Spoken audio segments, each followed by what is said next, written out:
Amis téléspectateurs fidèles de la radio-télévision nationale congolaise, bonsoir. Nous sommes très heureux de vous retrouver nombreux devant vos petits écrans pour suivre votre émission préférée, Que faire? Que faire, qui est un magazine de développement pour un Congo nouveau.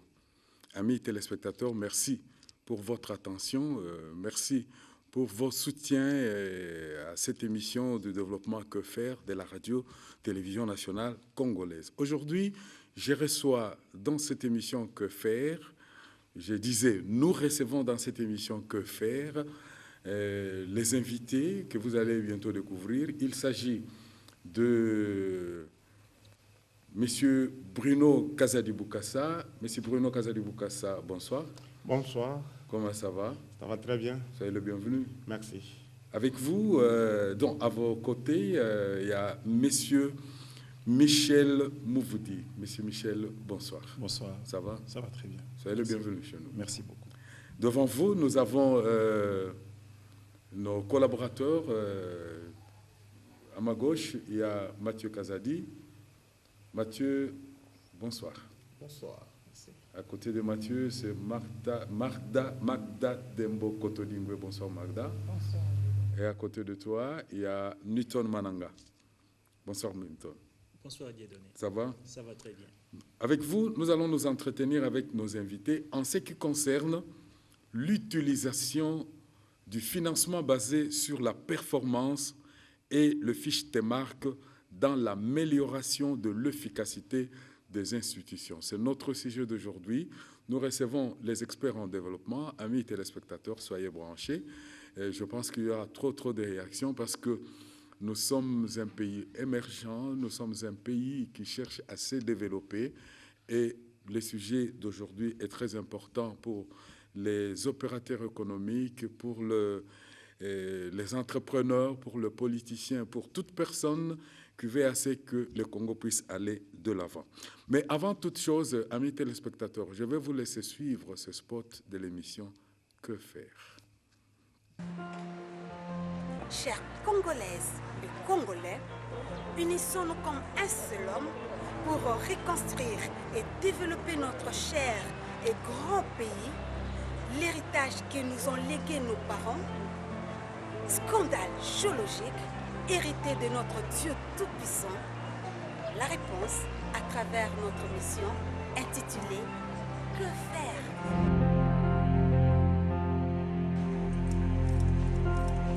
Que faire? Moko ya ba émission pour la motombola nkita mboka na biso. Que faire? Moko ya ba émission pour te Congo et Kindeli biso. Que faire? C'est un magazine qui vous permet de participer au développement de la RDC. Que faire pour le développement du Congo? C'est ton affaire, c'est mon affaire, c'est l'affaire de tous. Que faire? C'est un magazine qui parle du développement du Congo dans tous les domaines.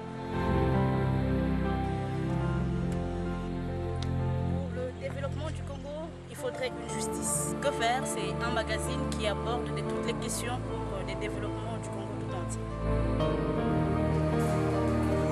Que faire chez vous? Une émission de réflexion, une émission qui fera participer tous les Congolais, de près comme de loin, là où ils se trouvent. faire pour sortir de ce sous-développement? C'est votre émission, ici la RTN, c'est votre chaîne. Que faire? Que faire? Un magazine de développement pour un Congo nouveau.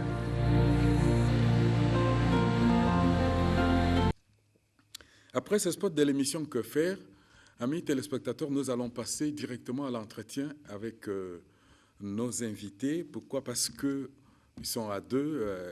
On n'a pas pu préparer le portrait de chacun d'entre eux, mais ça viendra prochainement. Mais je vais tout d'abord m'adresser à M. Bruno Kazadi-Boukassa. Pourquoi? Parce que c'est le vieux, parmi les invités. Merci beaucoup. Monsieur Bruno Kazadi, vous avez proposé un système qu'on appelle un système TEMARC dans la gestion axée sur le résultat des programmes de développement en RDC. Est-ce que vous y tenez encore modicus? Est-ce que vous continuez à le défendre jusqu'à aujourd'hui? Oui, M. Dieudonné, je tiens à défendre encore ce système avec beaucoup d'énergie, avec beaucoup de fierté, parce que c'est un système qui se défend. Je pense au niveau des approches de développement en RDC et sur le plan international, nous sommes encore dans l'approche de la gestion axée sur les résultats.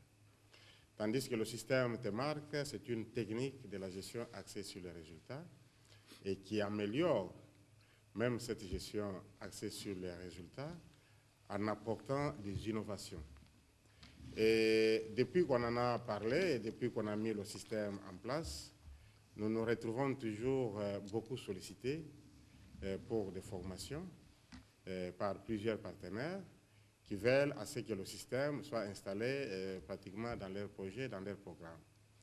Et nous sommes même arrivés aujourd'hui à former les formateurs en TEMARC. Et ça fait déjà une force. Et puis les institutions universitaires dans notre pays utilisent déjà ce système. Nous avons par exemple les universités au niveau de la province du Kassai oriental qui ont intégré le système TEMARC comme un module dans le cours de conception et évaluation de projets. Et par le fait que les étudiants sont en train déjà de s'imprégner de ce système, c'est-à-dire ça assure déjà la pérennité et la durabilité du système. Et au niveau des partenaires internationaux, je continue encore à faire des formations de leurs agents pour qu'ils maîtrisent réellement cet outil. Et au niveau national, au niveau du gouvernement central, nous sommes dans des pourparlers avec le ministère national du plan pour arriver à faire accepter toutes les institutions de la République l'application du système TEMARC. Et jusqu'à ce jour, il n'y a aucune personne, il n'y a aucune institution qui déteste ou bien qui donne des arguments contraires. On va le voir si voilà. ils ont commencé à l'appliquer tout à l'heure. Voilà, mais à côté de vous, Monsieur Bruno et Docteur Michel, docteur, nous ne vous recevons pas dans cette émission en tant que médecin, mais nous vous recevons en tant qu'expert en développement, parce que vous l'êtes aussi.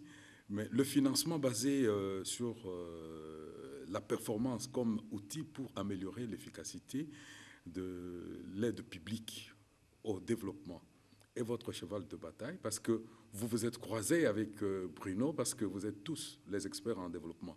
Alors cet outil pour vous comme cheval de bataille, qu'en pensez-vous? Merci, monsieur le journaliste. Je vais essayer justement de paraphraser ce que venait de dire Bruno en évoquant les raisons motivées de l'utilisation du financement basé sur la performance. Je crois que vous le savez très bien, lorsqu'on parle de la gestion axée sur les résultats, cela est apparu déjà comme un engagement en 2005 avec la déclaration de Paris sur l'efficacité de l'aide publique au développement. Pourquoi avons-nous fait cette déclaration de Paris en 2005? C'est parce qu'on avait constaté justement qu'il y avait un écart entre les ressources qui étaient données pour les systèmes et les résultats qu'on avait. Les évaluations dans plusieurs pays, notamment en RDC, ont montré des limites par rapport à ça. Et donc de plus en plus, que ce soit les donateurs, que ce soit les gouvernements, se sont penchés sur des outils, sur des réformes qui pouvaient accélérer l'atteinte d'un certain nombre de résultats dans plusieurs secteurs. Et donc aujourd'hui, de plus en plus, le financement basé sur la performance a été testé comme un outil. C'est quoi? C'est finalement un régime de financement qui se base principalement sur l'atteinte des résultats. Comme vous le savez, on peut avoir des financements et sans avoir des résultats. Mais on se rend compte justement que la manière dont on apporte ce financement peut conditionner l'atteinte des résultats.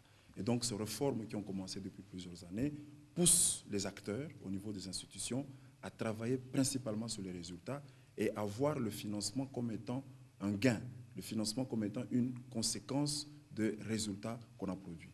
Et donc de plus en plus, c'est cette donne qui essaie justement de corroborer, n'est-ce pas, le principe de la déclaration de Paris sur l'atteinte des résultats avec la gestion accessoire. Est-ce que vous êtes content de vous retrouver tous dans la lutte du développement de la RDC en ce qui concerne vos deux systèmes?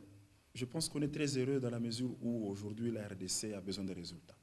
Donc on l'a dit, on ne cesse de le dire, d'une part, le souci c'est de voir comment augmenter les ressources, mais d'autre part c'est de voir comment nous gérons ces ressources pour atteindre les résultats.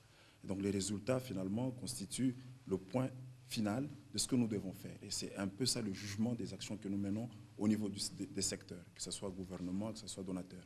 Et donc pour moi, je crois que les fiches TEMAR et le financement basé sur la performance sont des approches qui sont complémentaires et qui visent l'atteinte des résultats. Ok, merci beaucoup. Magda, vous avez aussi une préoccupation à l'intention de nos visiteurs. Bonsoir. Bonsoir. Monsieur Michel, bonsoir. Bonsoir. Vous êtes à l'aise? Très à l'aise. Oui. Le système TEMARC, les financements basés sur la performance, les deux, bien sûr, visent les résultats dans le programme de développement, n'est-ce pas?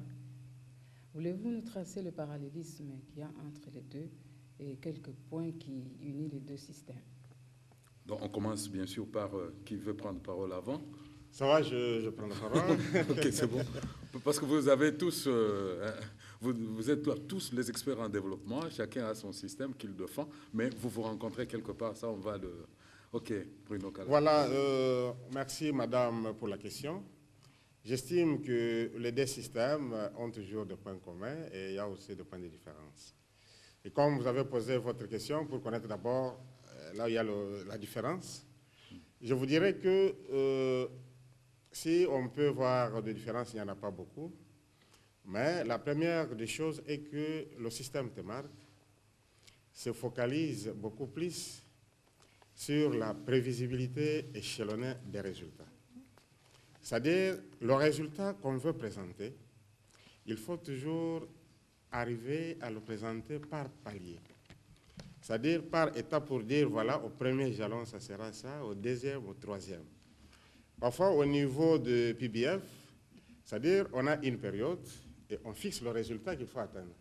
Et à cette période-là, on peut venir maintenant compenser ce résultat par les moyens financiers nécessaires parce que les gens ont atteint les résultats.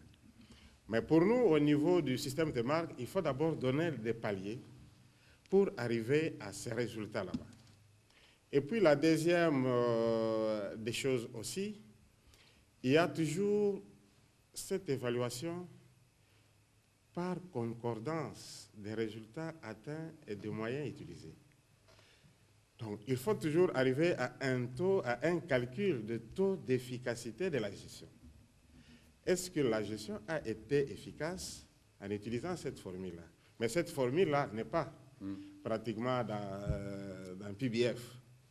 Et nous avons aussi le problème de la présentation graphique de l'efficacité de la gestion. Il faut toujours arriver à faire un graphique qui montre le niveau de financement, qui montre le taux de dépenses et qui montre aussi le taux du résultat effectif.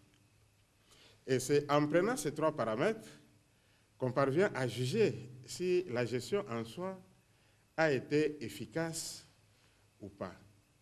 Et ça fait quoi? Ça fait qu'au niveau des TEMARC, il faut que le financement vienne avant pour permettre la réalisation des résultats. Tandis que PBF, parfois, privilégie le financement post-résultat. Mais nous encourageons beaucoup plus le financement a priori. pour permettre les gens à être à l'aise et réaliser vraiment ces résultats-là. Voilà, c'est ce qui peut faire un peu le parallélisme. Mais au niveau de ce qui nous unit, là, vous devez savoir que les deux systèmes sont fondés sur la performance. Et quand on parle de la performance, c'est-à-dire les résultats doivent être connus en avance et qu'on arrive maintenant à voir si on a atteint ce qui a été prévu au départ. Et ça nous unit et c'est ça qui fait la force. Et puis, l'autre point qui nous unit, les moyens sont liés aux résultats. C'est-à-dire, on ne donne pas les moyens pour donner les moyens, mais on donne les moyens en liant un montant par chaque résultat. Si on a 5 résultats, on connaît le premier résultat à tel montant, le deuxième, le troisième, le quatrième. Donc c'est une gestion par résultat. Et ça nous unit encore et ça nous fait encore du bien vraiment pour donner encore beaucoup plus d'énergie à ces deux systèmes. Et nous avons aussi quelque chose qui nous unit encore beaucoup plus, c'est la vérification des résultats. Ça ne sert à rien de dire qu'on a fait, mais il faut que ce soit attesté par une vérification. Ce n'est qu'après vérification qu'on peut dire, voilà,